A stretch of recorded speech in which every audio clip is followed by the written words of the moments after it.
Hello, teacher. Hello, students. Welcome to today's lesson on the thermal properties of matter. Our topic today will be specific heat capacity of matter and the difference between heat and temperature.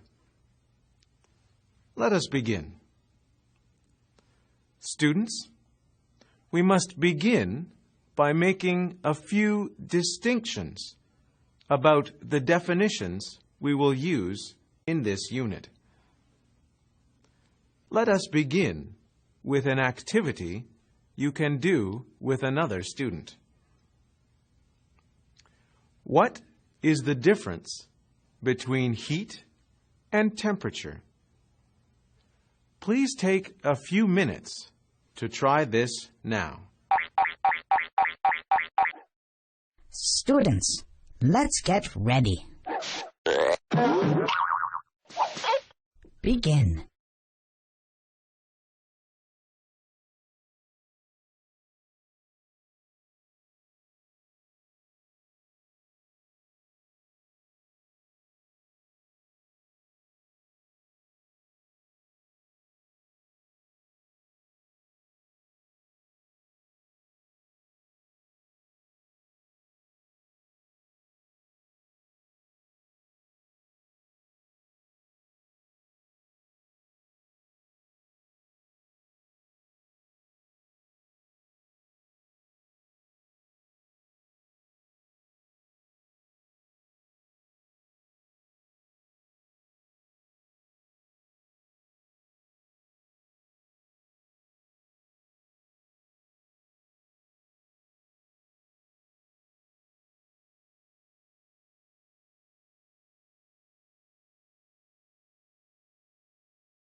Time's up.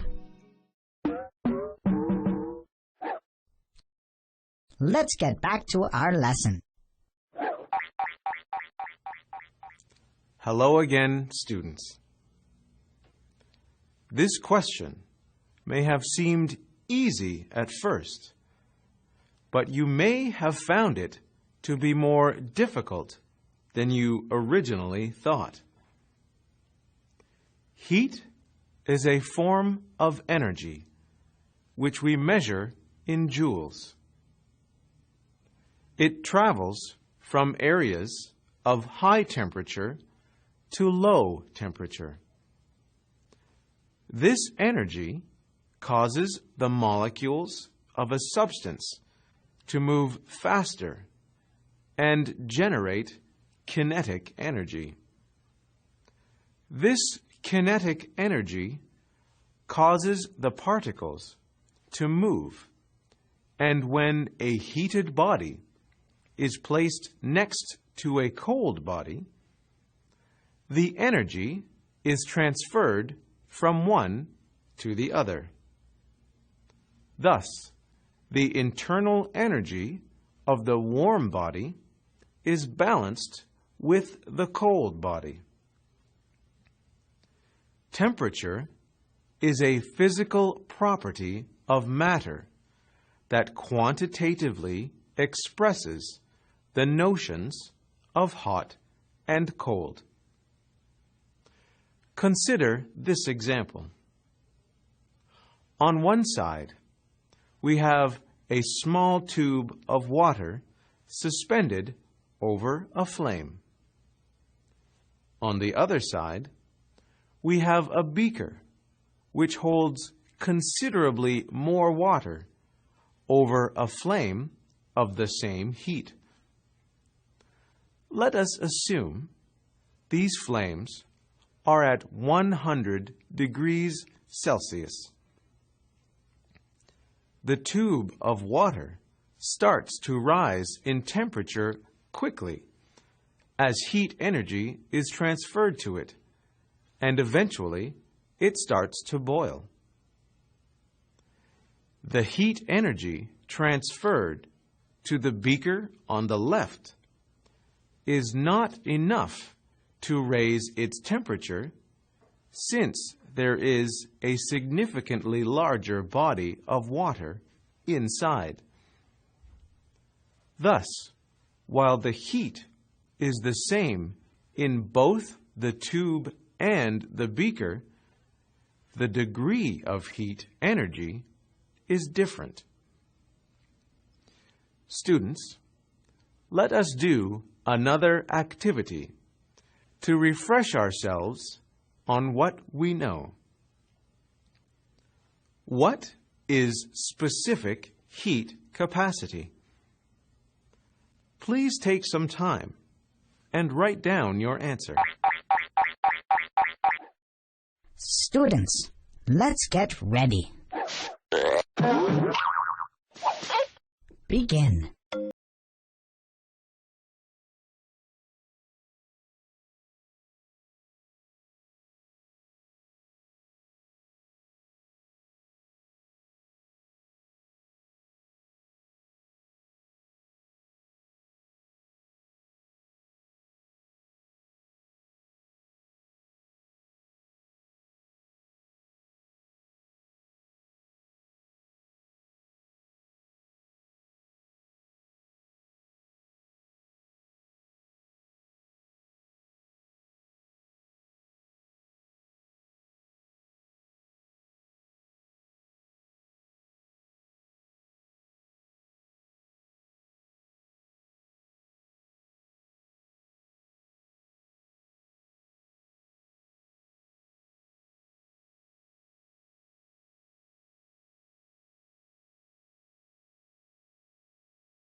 Let's get back to our lesson. Welcome back, students. I am sure you had no trouble answering this question. But let us make sure our definitions are correct. Specific heat capacity is defined as the amount of heat energy required to raise the temperature of 1 kilogram of a given substance by 1 degree Kelvin. It is represented by the letter C. If this was your answer, you are off to a great start. You may also remember from your studies that specific heat capacity is measured in joules per kilogram Kelvin or joules per gram Kelvin. We must also distinguish between heat capacity and specific heat capacity. Remember that heat capacity refers to the amount of heat required to change a substance by 1 degree Celsius, as opposed to specific heat capacity, which refers to the temperature change in a specific unit of mass. Many similar objects have widely varying heat capacities. For instance, aluminium, lead, and steel all have a different heat capacity. If we take these 3 materials and put a ball of each material equal in diameter to one another into a container of boiling water, we can observe these results. Over time, the metal balls will all become heated at different rates. As a means of measuring heat capacity, we use something called a paraffin wax disc. When we are ready to continue, the balls are carefully removed from the water and placed on the disc. Paraffin wax is a substance well known for its ability to store heat. The wax will react to the level of heat provided to the metal balls. Let us examine these 3 examples. First, we begin with the aluminium. Aluminium has a relatively high heat capacity and therefore is not terribly hot. The wax reacts to the heat by melting, but only the edges of the wax around the ball are affected. The second example is lead, which has a lower heat capacity and generates heat much more quickly. The wax melts the radius of the disc, causing it to change from solid to liquid state. Our last example, steel, is of the lowest heat capacity. The heat applied to the ball is enough to cause the paraffin disc to melt and even to begin to boil. Students, let us do one more activity. Match up the terms on the left with the appropriate definitions on the right. Please take a few minutes to do this now. Students, let's get ready. Begin.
Let's get back to our lesson.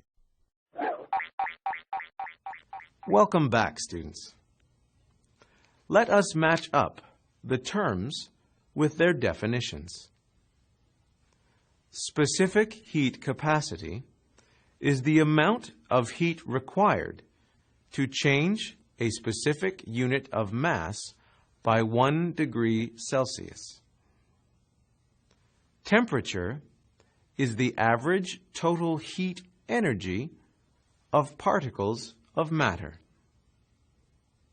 Heat capacity is the amount of heat required to change the temperature of a substance by 1 degree Celsius. Heat is a form of energy measured in joules, which causes the molecules of a substance to move faster and generate kinetic energy. Great work, everyone. Students, today we have learned about specific heat capacity and how it differs from heat capacity. We have also learned about the difference between heat and temperature. I trust you have found this information useful. Until next time, thank you, teacher. Thank you, students.